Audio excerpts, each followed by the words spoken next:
so for my mini pineapple cakes, I've got some pineapple. Now, I bought pre-cubed pineapple just to make my life a little easier, and you can find it these days at the store. Otherwise, you can just cut it yourself.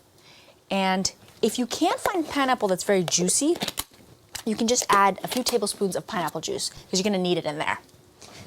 We'll use those later. And what I want to do is just crush the pineapple. It smells so sweet. Love it. So now, I'm going to take the pineapple and I'm going to cook it down. Kind of get it a little caramelized, right? Because it's sort of an upside down cake. And so you want the bottom to be caramelized. So it just takes a couple minutes. So now I need brown sugar. And while I'm here, I might as well get my cake mix and some pineapple juice, which I'm gonna need. We're just gonna add all these things. And we also need some butter. So what I'm gonna do, I'm gonna add some butter.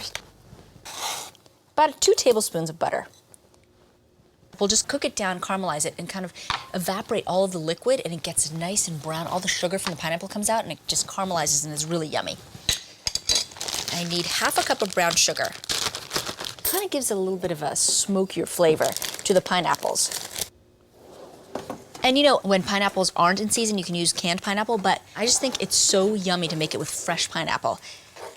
So now, that's gonna cook down. It's gonna take a couple minutes. While that happens, I'm gonna get started on my cake. So I'm just gonna use egg whites. So I'm gonna separate the whites from the yolks. Now, the reason I'm using just the whites is to get it a little bit fluffier. So that's what happens when you just use egg whites. It's just really summery and yummy.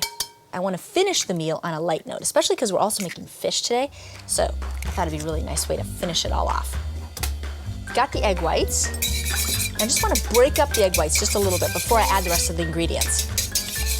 So now, we're gonna add some water, 2/3 of a cup of water. And we're gonna add some cake mix. Now the idea here is that on the back of the box it asks for, 1 1/4 cups of water. Well, I've divided it because the flavor of pineapple, I really want that flavor to come out. So I'm gonna split it with half water, half pineapple, to equal the same amount. I just grab some scissors, and I'm using white cake mix.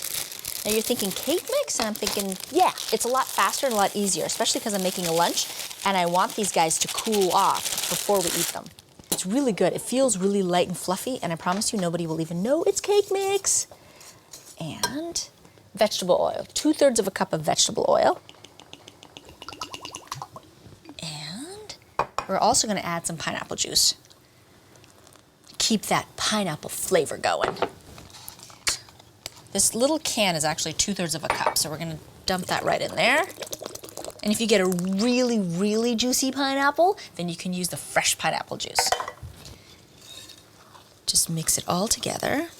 And we need another flavor here that I think works really well with the pineapple, some almond extract. It's super nutty, and I think it'll be really good in here.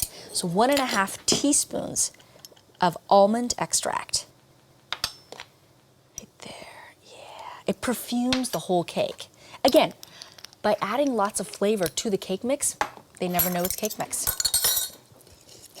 Perfect. Okay, cake mix is done. Let's take a look at the pineapple. All right, the pineapple is brown and nice and golden, and you can smell it. It smells so good. So, we're gonna put it in my Bundt pans. So this is my little Bundt pan here. Now what I did was I buttered and floured it, so that way they don't stick, or at least it helps from sticking. And I just wanna spoon a little bit of the pineapple on the bottom of the Bundt pan, and then you fill it with the cake mix. The cake mix basically cooks into the pineapple. It's so good, I'm telling you, it's so good. I just fill a little bit into each one. So there's a little bit of pineapple on the bottom of each one. And I just fill it with a little bit of cake batter right over the top. Just pour it right in there. And you want to pour it about 3/4 of the way up. Just like that. Okay. So I'm going to bake these off at 325 for about 30 minutes.